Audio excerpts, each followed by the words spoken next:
Hi everyone. The tree you're looking at here is a Eucalyptus Deglupta. It's also known as Rainbow Eucalyptus or Bagras. This tree is one of several that can be found in Baguio City. It's on Harrison Road near the football grounds, and there's some others around town as well. The Rainbow Eucalyptus is known for its beautiful bark that's consistently changing as layers peel and shift colors from greens and reds to purplish colors. Now, I'll give you a little more background on this at the end of the video, but I decided to go out and source some seeds from a rainbow eucalyptus tree and see if I could grow them myself. Some twigs from a rainbow eucalyptus had fallen in a recent storm, and some of them had seed pods. You can see that some of these are green and closed, some of these are dried and open. And I tried tapping on the brown pods and I got a couple of seeds from them.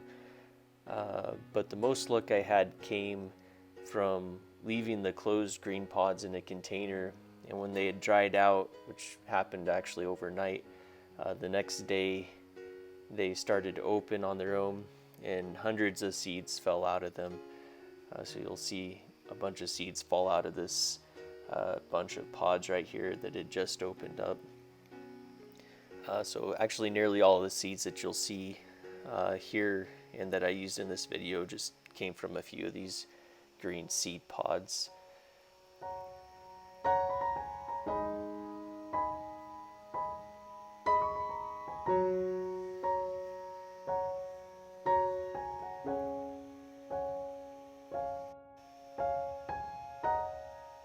But the seeds of these are very tiny, very lightweight, so you can see them up close here. Really small, just specks. And what you're looking at here are peat pellets that I got online. You can buy those in bulk, and basically you just put them in a container, add water, the peat hydrates and swells, and you tear off the end of them and plant your seed. And they make a good environment for sprouting seeds. An advantage of these is they won't have any weeds growing in them like you might get with soil mixes.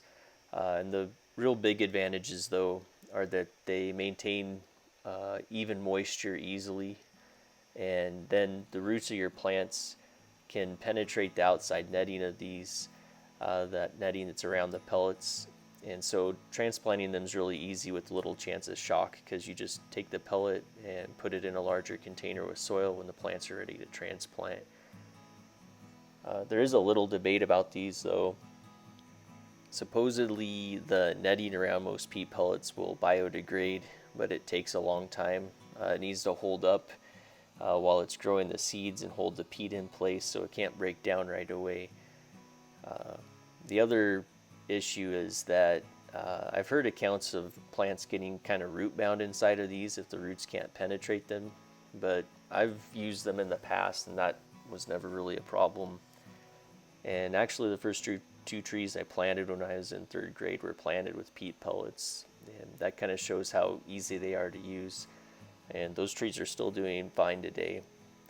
But at any rate, I use some traditional planting trays as well that you'll see later on, so we'll see if there's any difference in them.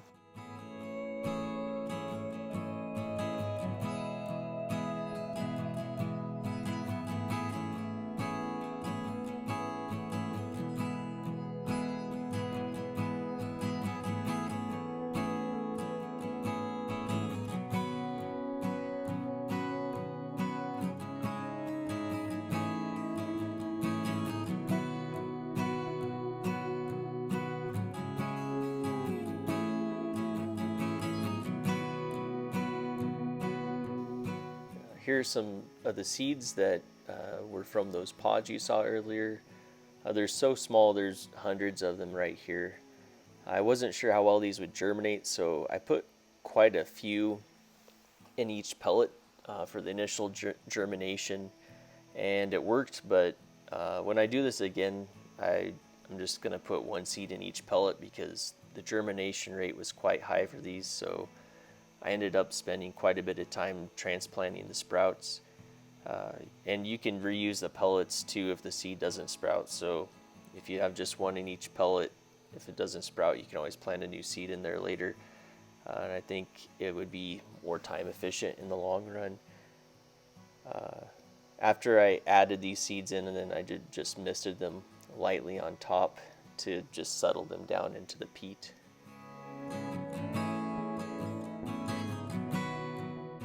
I also tried sprouting some just in a wet paper towel in a bag. This works, but I think just directly sowing them one at a time into the peat pellets would have been best again, because it took some time to transplant them. I was really amazed at how quickly these sprouted. So literally within 12 hours some had sprouted, which you can hopefully make out that white speck in the center is a sprouted seed there.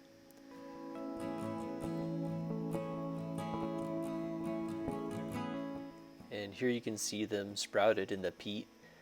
Just looking at that, I'd say there's really close to 100% germination. So I'll show you how I transferred the small sprouts to individual peat pellets from the paper towel. Basically, I just took off a piece of the towel, and if it was early enough, the sprout would come off easily onto the peat. Again, this would have been less risky to just do it before it sprouts. These are sensitive when they're young, so you have to be really careful not to damage them. Here I'm using a paring knife to transfer them.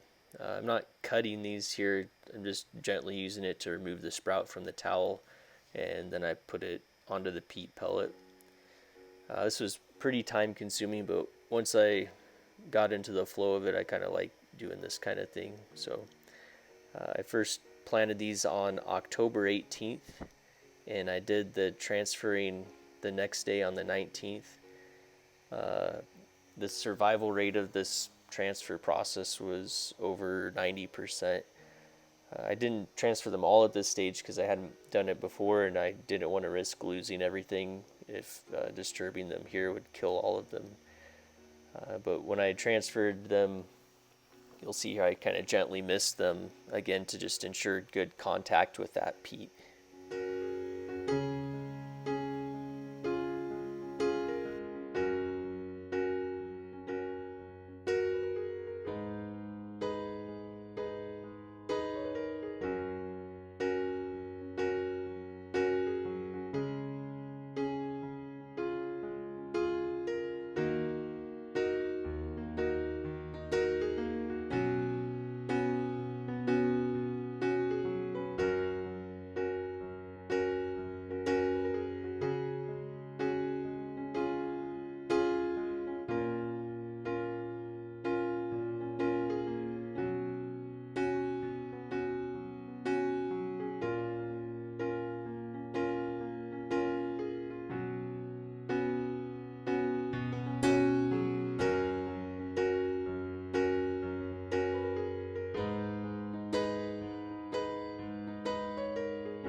Here you can see them 3 days after I transferred them. They're doing quite well here.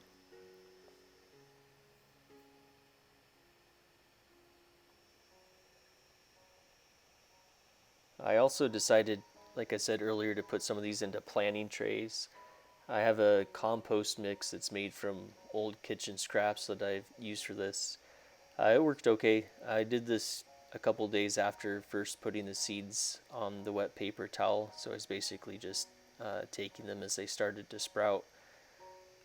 Sometimes that towel would tear easily, so I could just put it right on the soil, so I didn't really need to worry so much about disturbing the sprout. And then you'll see again here that when I was all done, I just misted them down just to ensure that they're well seated there within the soil.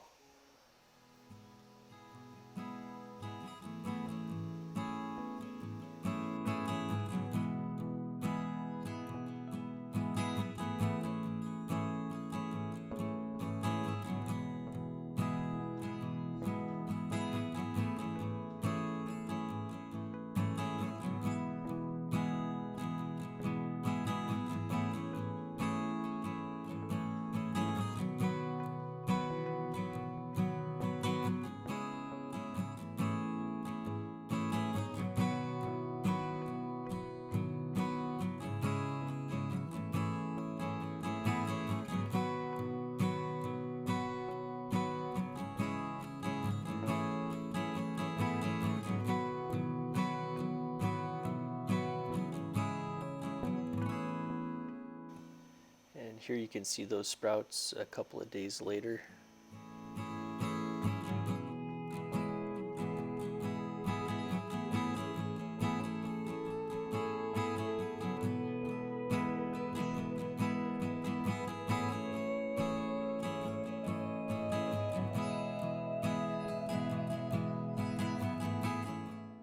These are the sprouts from October 30th.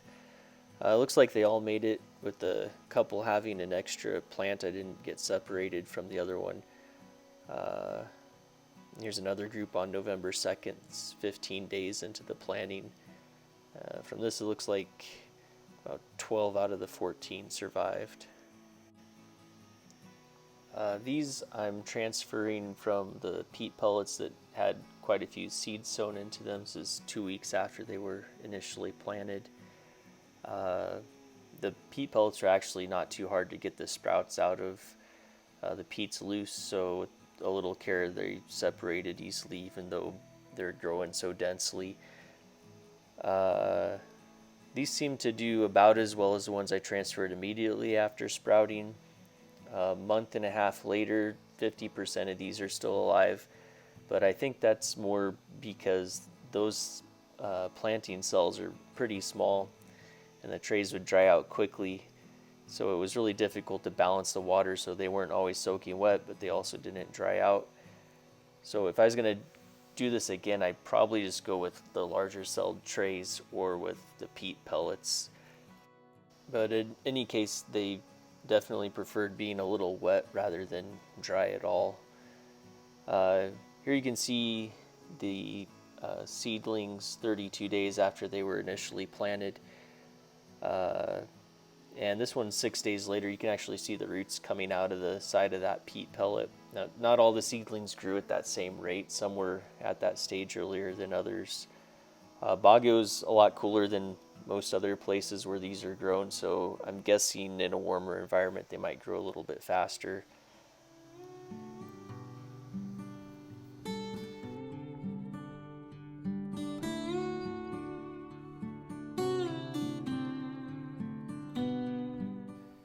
After 50 days, several of these had roots coming out of the side of the netting around the peat pellets, so I decided to put them into larger pots. The dirt that I'm using there is a mixture of sandy clay soil and also some compost made of kitchen scraps, cocoa peat, and the white specks you see are perlite that I mixed in with it. It seems to be a nice mixture. It maintains pretty even moisture.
This is 64 days after initially planting all of these.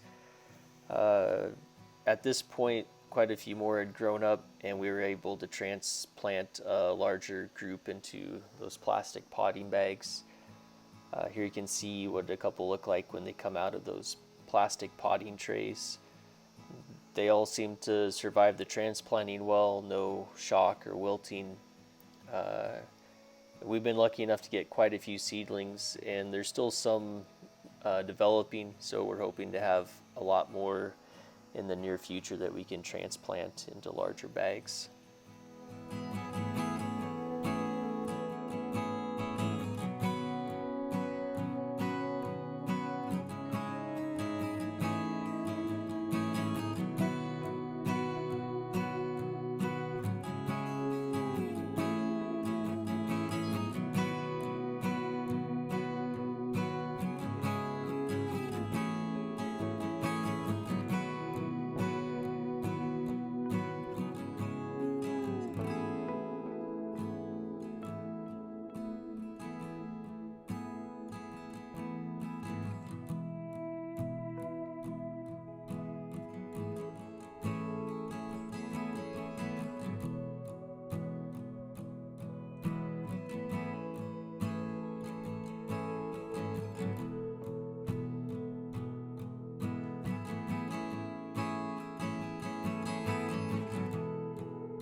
And here are the seedlings after they've been transplanted and sat in the bags a couple of days.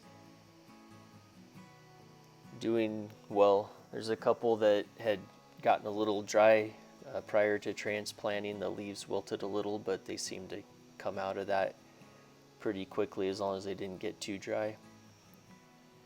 I kind of wanted to end this showing you these seedlings, and just with a quick note on what to look out for if you're buying rainbow eucalyptus seedlings. So you're more likely to get genuine rainbow eucalyptus. Apparently an issue worldwide is that often other species, seedlings, and even seeds are sold as rainbow eucalyptus, but they in fact aren't. So I'll show you a couple of trees here that were sold as Eucalyptus Deglupta, but I slowly realized weren't, and that was later confirmed to me by someone who knew a little more about them. Still a nice tree, but just not what I was looking for. This tree right here fell in a recent storm. Since the bark of a rainbow eucalyptus often doesn't start getting its trademark colors for several years, it's not necessarily obvious if you have the right species if you don't know what to look out for, and that can be a real disappointment if you wait years and then you slowly realize you have the wrong species. So of course not every tree falsely sold as rainbow eucalyptus is going to be this species, but it gives us something to compare. So some things you can look out for. The leaves of a rainbow eucalyptus are in opposite pairs, so they're across from each other. This one you see here is alternating, so it's kind of like this stair step up. This tip you can see is a lighter color. Rainbow eucalyptus are going to usually be a reddish color as the leaves are emerging, or at least a dark green. Also, the leaves of a rainbow eucalyptus don't have as strong of a eucalyptus scent. They're more of a herbally scent as compared to that just typical eucalyptus smell. So it's good if you're buying one of these to see if you know the source of the seeds or the seedlings, and get it from a dealer you trust.